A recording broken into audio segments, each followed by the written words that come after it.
Hello student, welcome to my YouTube channel. Today I am going to start NCERT Mathematics of class 12th, chapter number 1 relation and function. इस video में हम relation के बारे में थोड़ा समझेंगे.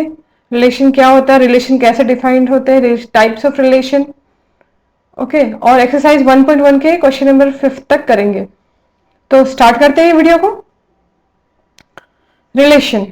If A and B belongs to R, we say that A is related to B under relation R and we can write as A related to B.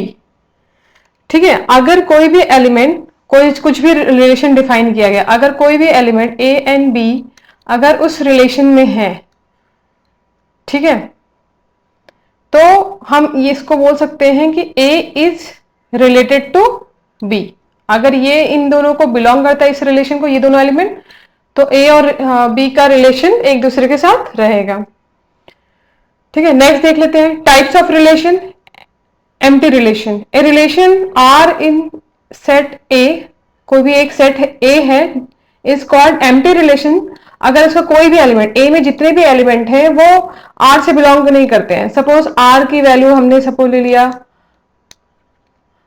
1 2 3 etcetera, और A में जो एलिमेंट है वो है 5 7 8, इस तरह के. तो ये दोनों में कुछ कॉमन है नहीं, कोई भी एलिमेंट बिलोंग नहीं करता है, तो हम बोल सकते हैं phi is subset of A cross A. अगर हम कुछ भी इसमें कॉम्बिनेशन बनाते हैं तो ये इससे रिलेटेड नहीं रहेगा, क्योंकि दोनों के ही एलिमेंट डिफरेंट है. किसी भी तरह इन दोनों के बीच में कोई भी रिलेशन हम डिफाइन नहीं कर सकते हैं accept phi.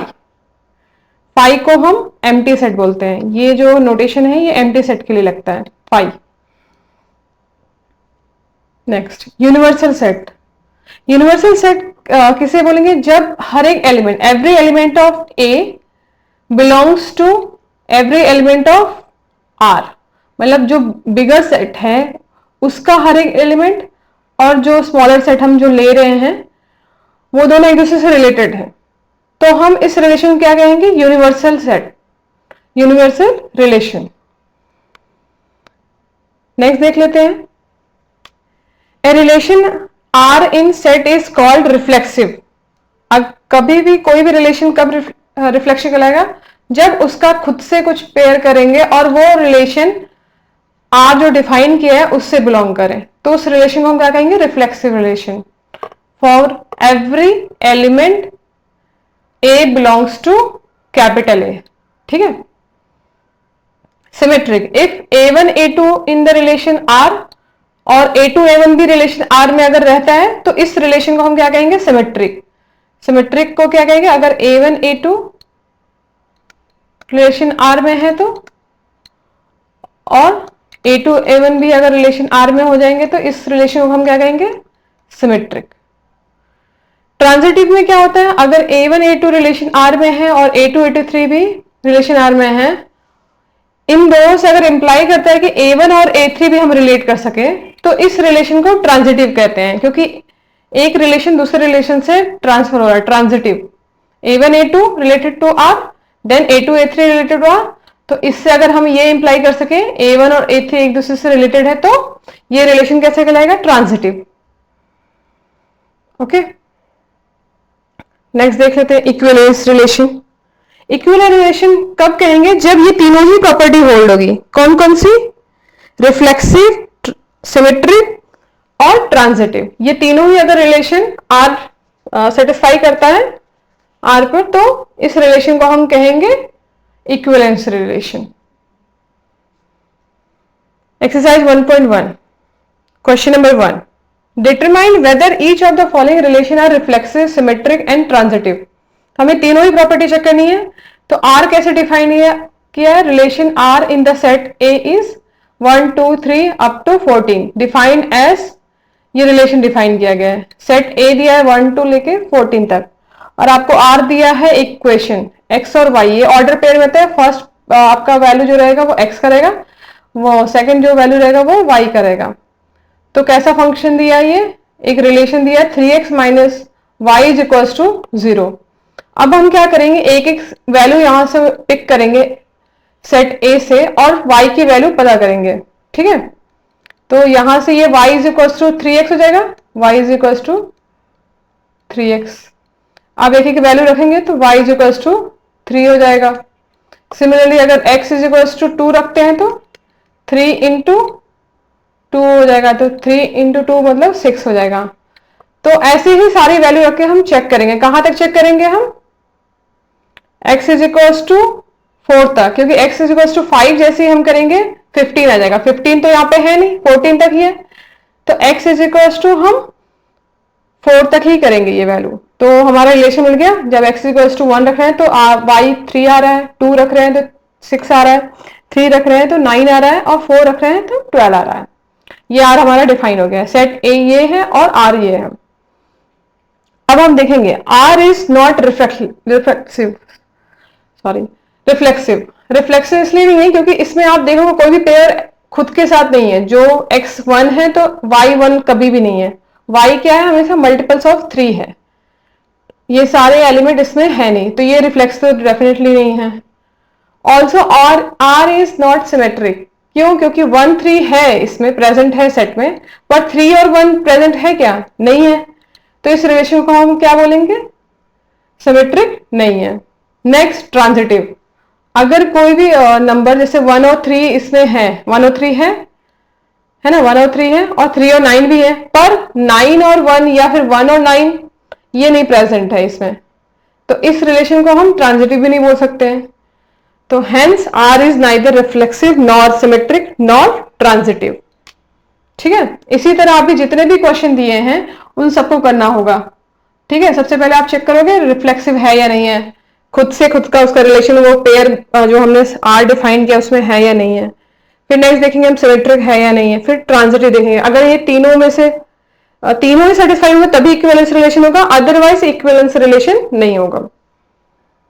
Question number 2, relation R in the set of n natural number defined as R is equals to xy and y is equals to x plus 5 where x is less than 4। ठीक है, x की value हम less than 4 तक ले सकते हैं, और x क्या है, नेचुरल नंबर, ये सेट ऑफ नेचुरल नंबर, तो x की वैल्यू 3 तक हम ले सकते हैं सिर्फ। x can be taken till 3, 1 2 and 3। we cannot take 0 or 4 onwards actually, because natural number starts from 0। Natural number से 0 से सॉरी नेचुरल नंबर से 1 से स्टार्ट होता है। ठीक है, तो R मैंने लिख लिया यहाँ पे, R is equals to x Y such that y is equals to x plus 5 where x is less than 4। हमने x की वैल्यू 1 रखा तो y 6 आ गया, x की वैल्यू 2 रखा तो y 7 आ गया, x की वैल्यू 3 रखा तो y 8 आ गया। ठीक है, इसमें 1 और 1 तो पेयर है ही नहीं, तो क्लियरली ये रिफ्लेक्स तो है नहीं। नेक्स्ट हमने देखा 1 और 6 है, पर 6 और 1 है क्या, इसमें नहीं है, तो ये सिमेट्रिक भी नहीं है। नेक्स्ट हम देखेंगे 1 और 6, सिमेट्रिक में तो कोई भी पेयर ऐसा नहीं है, सॉरी ट्रांजिटिव में तो ऐसा कोई भी पेयर नहीं है जो हम बता सके कि ये है। स्टार्टिंग में ही दिख जा रहा है कि इसमें से कोई भी रिलेशन, कोई भी पेयर ऐसा नहीं है जो शो करे कि ये ट्रांजिटिव रिलेशन है। ठीक है, तो ये रिलेशन कैसा हो गया, इक्विवेलेंस नहीं है।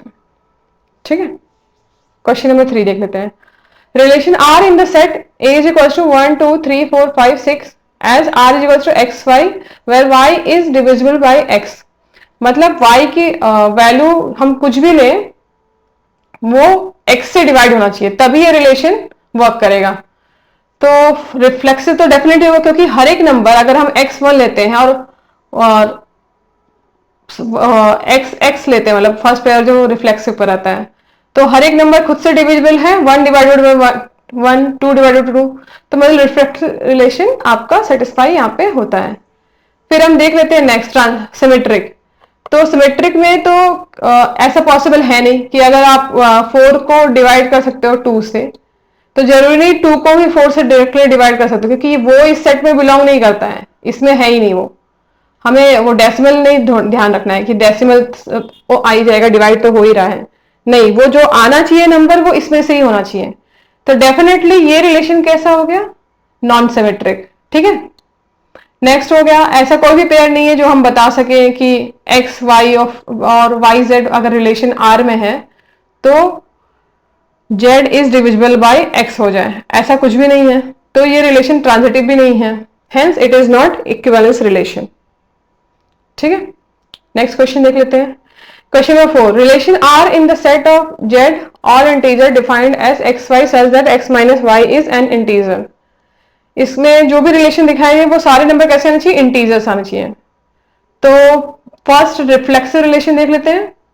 ठीक है, हर एक एलिमेंट अगर हम एक्स एक्स लेते हैं और एक्स माइनस एक्स इसमें रखते हैं, ठीक है, इस इक्वेशन में, तो जीरो और जीरो तो इंटीजर है ही है, तो रिफ्लेक्सिव हमारा रिलेशन सेटिस्फाई करता है। नेक्स्ट, अगर एक्स वाई है बिलोंग्स टू आर है, एक इंटीजर नंबर आता है एक्स माइनस वाई, तो वाई एक्स भी एक डेफिनेटली एक इंटीजर वैल्यू ही आएगा, is equals to minus of minus y, ये भी एक इंटीजर वैल्यू है ना, तो ये सिमेट्रिक भी है। ठीक है, सिमिलरली ट्रांजिटिव भी है ये, क्योंकि अगर एक्स वाई और वाई जेड रिलेशन आर में है, मतलब ये जो भी आ रहा है वो इंटीजर वैल्यू आ रहा है, तो फिर अगर ये सारे वैल्यू किसके लिए सेटिस्फाई हो रहे हैं, जब ये सारे इंटीजर्स हो, तो एक्स माइनस जेड भी एक इंटीजर वैल्यू ही आएगा, तो हेंस आर इज ट्रांजिटिव। तो इस रिलेशन को हम कैसे बोल सकते हैं, इक्विवेलेंस रिलेशन। ठीक है, नेक्स्ट क्वेश्चन देख लेते हैं। Relation R in the set of A of human beings in town at particular time given by R is equals to x y and x and y work at the same place. ठीक है, question क्या है, relation कैसे define किया है, x और Y दोनों same place पे वर्क करते हैं, तो रिफ्लेक्सिव तो डेफिनेट है, अगर एक्स एक्स देखे तो दोनों ही सेम वर्क पे सेम प्लेस पे वर्क करते हैं, तो ये तो डेफिनेटली आपका रिफ्लेक्सिव रिलेशन हो गया। ठीक है, तो नेक्स्ट देख लेते हैं, x y belongs to R, मतलब एक्स एंड वाई दोनों साथ में एक प्लेस पे काम करते हैं, तो डेफिनेटली वाई और एक्स भी सेम प्लेस पे काम करेंगे, तो ये रिलेशन कैसा हो गया, symmetric. Next, x and y and z belongs to R, मतलब ये तीनों ही सेम प्लेस पे काम कर रहे हैं, तो एक्स और वाई सेम प्लेस पे काम करते हैं और वाई और जेड सेम प्लेस पे काम करते हैं, तो इसका मतलब डेफिनेटली यही होता है कि एक्स और जेड भी सेम प्लेस पे काम कर रहे हैं, hence relation R is transitive. तो एट लास्ट इस तीनों रिलेशन अगर ये सेटिस्फाई हो रहा है तो इस रिलेशन को हम क्या कहते हैं, equivalence relation. R is equals to x y and x and y live in same locality. ठीक है, तो रिफ्लेक्सिव तो डेफिनेटली है, क्योंकि x and x is always in same being, human being के वजह से दोनों ही अगर सेम लोकेलिटी में रहे हैं तो वो तो रिलेशन सर्टिफाई करेगा ही। ठीक है, तो अब सिमेट्रिक का देख लेते हैं, अगर वाई और एक्स और वाई सेम लोकेलिटी में रहे तो वाई और एक्स भी तो सेम लोकेलिटी में रहेंगे, तो ये रिलेशन कैसे हो जाएगा, वाई और एक्स बिलोंग्स टू आर हो जाएगा, तो आर इज सिमेट्रिक। ठीक है, नेक्स्ट, एक्स और वाई रिलेशन आर को बिलोंग कर रहा है, वाई और जेड भी रिलेशन आर को बिलोंग कर रहा है, इसका मतलब ये है कि एक्स और वाई सेम लोकेलिटी में रह रहे हैं और वाई और जेड भी सेम लोकेलिटी पे रह रहे हैं, तो इससे हम क्लियरली बोल सकते हैं एक्स और जेड भी सेम लोकेलिटी में रह रहे हैं, तो ये रिलेशन कैसा हो गया, ट्रांजिटिव। ठीक है, ये तीनों रिलेशन सेटिस्फाई कर रहे हैं, इससे हम ये बोल सकते हैं ये आर जो है यहाँ पे इक्विवेलेंस रिलेशन है। R is equals to xy and x is exactly 7 centimetre taller than y। तो यहाँ पे तो कोई भी प्रॉपर्टी सेटिस्फाई नहीं होगा, क्योंकि हम ये नहीं बोल सकते कोई भी इंसान खुद से लंबा नहीं हो सकता है, जैसे x doesn't belongs to R, मतलब x cannot be taller than himself। Similarly अगर हम बोलेंगे x और y R को बिलोंग करता है, मतलब x जो है 7 सेंटीमीटर y से बड़ा है, तो हम ये भी नहीं बोल सकते हैं कि y भी x से 7 सेंटीमीटर बड़ा है, तो ये रिलेशन सिमेट्रिक भी नहीं है। अब ये दोनों नहीं, तो ट्रांजिटिव तो डेफिनेटली नहीं होगा, क्योंकि अगर x y से बड़ा है, y z से बड़ा है, ठीक है, तो हम ये नहीं बोल सकते हैं x जो है z से 7 सेंटीमीटर बड़ा, क्योंकि वो तो 14 सेंटीमीटर बड़ा होगा, क्योंकि वो ऑलरेडी 7 सेंटीमीटर y से बड़ा है और y z से 7 सेंटीमीटर बड़ा है, तो 7 7 14 सेंटीमीटर हो जाएगा। तो इसमें से कोई भी रिलेशन जो है इस सेट को बिलोंग नहीं करता, इसलिए ये रिलेशन इक्विवेलेंस रिलेशन नहीं है। R is equals to x y and x is wife of y, तो ये भी रिलेशन इक्विवेलेंस नहीं होगा और कोई भी प्रॉपर्टी इसमें होल्ड नहीं करेगा, क्योंकि कोई खुद का वाइफ नहीं हो सकता। X comma x does not belongs to R since x can not be wife of herself. Correct. Similarly y x y belongs to R, अगर एक्स वाई की वाइफ है तो वाई कभी भी इसकी वाइफ तो होनी चाहिए, क्योंकि ये तो हस्बैंड है ना। फिर ये भी रिलेशन आपका यहाँ पे क्या हो जाएगा, नॉन सिमेट्रिक। ठीक है। सिमिलरली ये तो बिल्कुल ही पॉसिबल है ट्रांजिटिव कि एक्स वाई की वाइफ है, वाई जेड की वाइफ है, तो हम ये नहीं बोल सकते एक्स जेड की वाइफ है। वैसे तो यहीं पे ये रॉन्ग हो जाता है, ऐसा कोई कुछ भी नहीं होता है इस तरीके से। तो ये रिलेशन कैसे हो गया, non equivalence. R is equals to x y and x is father of y, ये भी रिलेशन इक्विवेलेंस नहीं है। इसमें रिफ्लेक्सिव प्रॉपर्टी भी होल्ड नहीं होगी, क्योंकि कोई खुद का फादर नहीं हो सकता है। ठीक है। फिर अगर कोई किसी का मतलब बेबी है, मतलब सन है, तो वो उसका फादर कभी नहीं हो सकता, तो वाई एक्स तो इसमें रिलेशन में आएगा ही नहीं, तो ये नॉन सिमेट्रिक है। सिमिलरली अगर एक्स वाई रिलेशन आर को है, y z does not belong, तो ये तो यहीं पे कॉमन हो गया, तो हम इस रिलेशन को क्या बोलेंगे, नॉन ट्रांजिटिव। ठीक है। तो इजी है, एक आप सीख लोगे तो इससे आपको जनरलाइज आइडिया मिल जाएगा कि कैसे क्वेश्चन को सॉल्व करना है। ठीक है। Question number 2. Show that relation R in the set of R real numbers defined as R A B such that A is less than equals to B square. ठीक है, ये हमें चेक करना है। ठीक है। तो इस तरीके का हमको रिलेशन चेक करना है, तो कैसे चेक करेंगे, तो 1/2 does not belongs to R। क्यों, क्योंकि कोई भी नंबर जैसे ये दिया है एक्स एक्स हम लेते हैं ना, दोनों सेम रहता है, तो इस रिलेशन में नहीं होगा वो। क्यों, क्योंकि 1/2 वो जो है इससे ग्रेटर हो जाएगा, इसका स्क्वायर करेंगे तो ये 1/4 आएगा, और 1/4 जो है वो 1/2 से लेस है। ठीक है। तो रिफ्लेक्सिव नहीं हुआ। सिमिलरली सिमेट्रिक भी नहीं होगा। ठीक है। कोई अगर 1 और 4 बिलोंग्स टू आर है, मतलब 1 is less then square of 4 हो रहा है, तो ये तो हम बोल नहीं सकते कि 4 is also less than square of 1, तो सिमेट्रिक तो है नहीं, तो ये रिलेशन सिमेट्रिक भी नहीं है। इसी तरह हम बोल सकते हैं ट्रांजिटिव भी नहीं है। 3 और 2 एंड 15 अगर आर को बिलोंग करता है, तो इसका स्क्वायर इसके स्क्वायर से, sorry 3 and 1.5 does not belong. क्यों, क्योंकि इसका स्क्वायर और लेस हो जाएगा, इसका स्क्वायर ग्रेटर नंबर आएगा। ठीक है। तो ये रिलेशन हमारा ट्रांजिटिव भी नहीं हो गया। नेक्स्ट क्वेश्चन देख लेते हैं।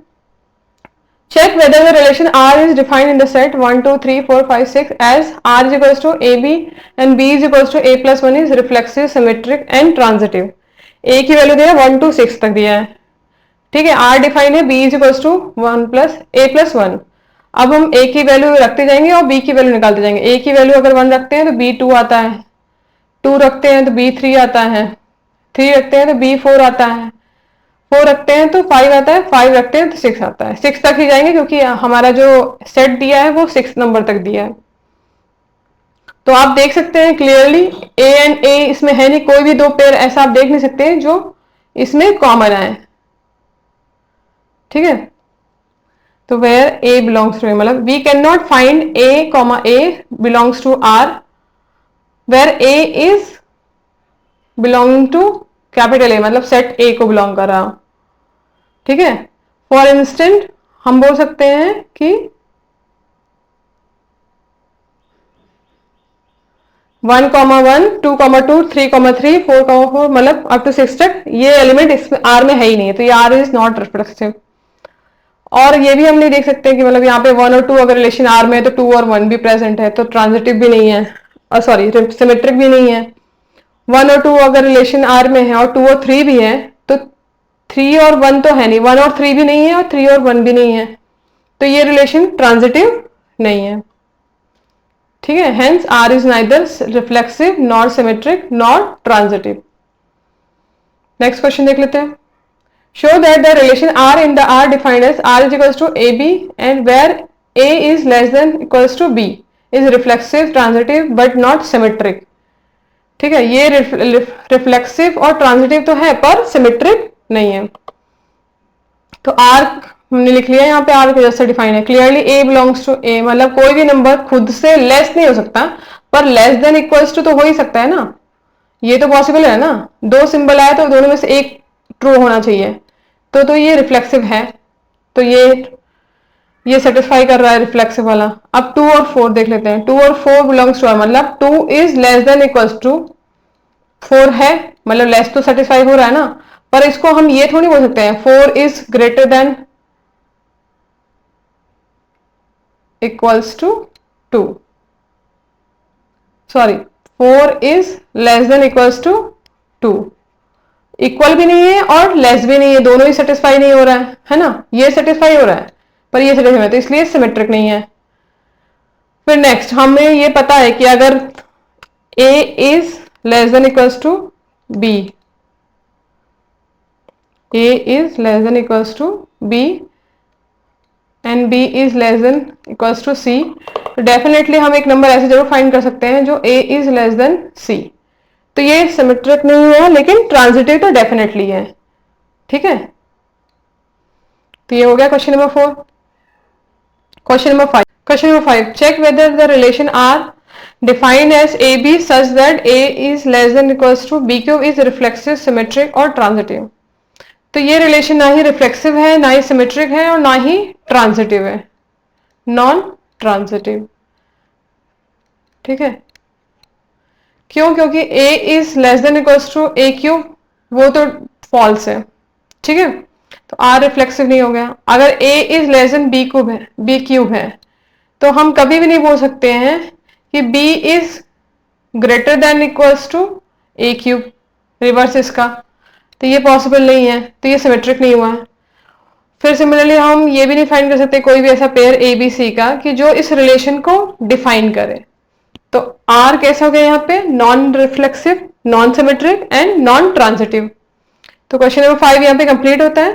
क्वेश्चन नंबर 6 से लेके बाकी के क्वेश्चन जो भी रह गए वो मैं नेक्स्ट वीडियो में कवर करूंगी। तो आपका कोई कमेंट या सजेशन हो तो प्लीज आप कमेंट बॉक्स में जरूर मेंशन कीजिएगा, और अगर आपको ये वीडियो हेल्पफुल लगती है तो please subscribe my channel and press the bell icon for further